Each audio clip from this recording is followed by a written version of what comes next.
He's all over him! Come on! Umpire, you peanuts! Holding the ball! Hasn't he got a back umpy? The lamb chop men came from a game, Carlton-Collingwood it was, a game that Carlton probably should have won, but was changed by a couple of the most fabulous Mick McGuan runs. When this led to Collingwood coming from the heavens and winning the game, these men who looked absolutely like lamb chops just poured their own cans of beer, full cans of beer all over their own heads.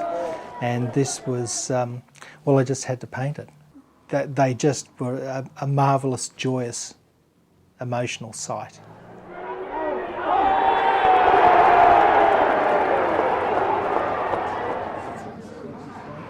The Footy Art Show at the Artist Garden started, look, it's getting on towards 20 years ago. I think the first one they ever had was at the Punters Club. It's not curated in the way that so many things are these days. It's very open slather. Kathy, Harry, Paddy and me, we all put work in the show. We usually work on our own things, but this year we're going to do a big painting together and put all our different styles together and make one big impact piece. Kathy paints works which are to do with the urban environment, things like old grandstands, dilapidated scoreboards. Paddy, he tends to, he's very attracted to big well-known players and the stories of their lives, but the rockers are the ones he keeps going back to all the time. He finds them very amusing, the rockers. Anthony Rocca is this big Italian mama's boy who I think is really quite funny, and there's no one else like him. For Harry, I think it's bringing it into play with other images of popular culture that he likes. I've mixed Clint Eastwood and James Bond with Collingwood jumpers and scarves. Two completely different things coming together, and that just amuses me. Bill, he's always dealt in his own way with all the characters of footy, and not so much ever the actual play that goes on the ground, but all the characters around and all the stories around football. For me, I suppose that I like to bring something of a kind of a ratbag edge to it, a looser, weirder side of the game. Football has showed me so much of this town, places like Preston and Yarraville, Coburg, Dandenong. Port Melbourne was scary. I started to take really close note of everyone at the footy because you needed to just know where you were with them. I also started to find them very funny.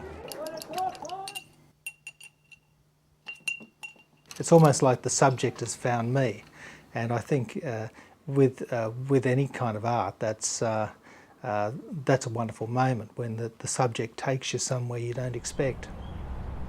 Football, to me, is connected to all my childhood experiences. I'd go with a couple of friends on the train to Vic Park, go to the terraces and be amongst this roaring crowd. You felt quite safe and quite at home because, you know, the same people every week, and you started to feel this connection with them. One of the things that draws me to footy is the mob mentality.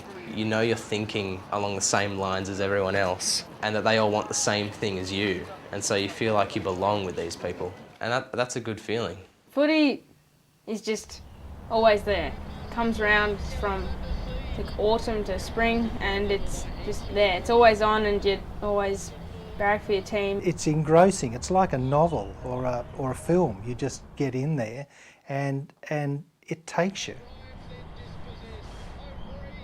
I think the painting, when it's finished, will show that we appreciate the funny side of football.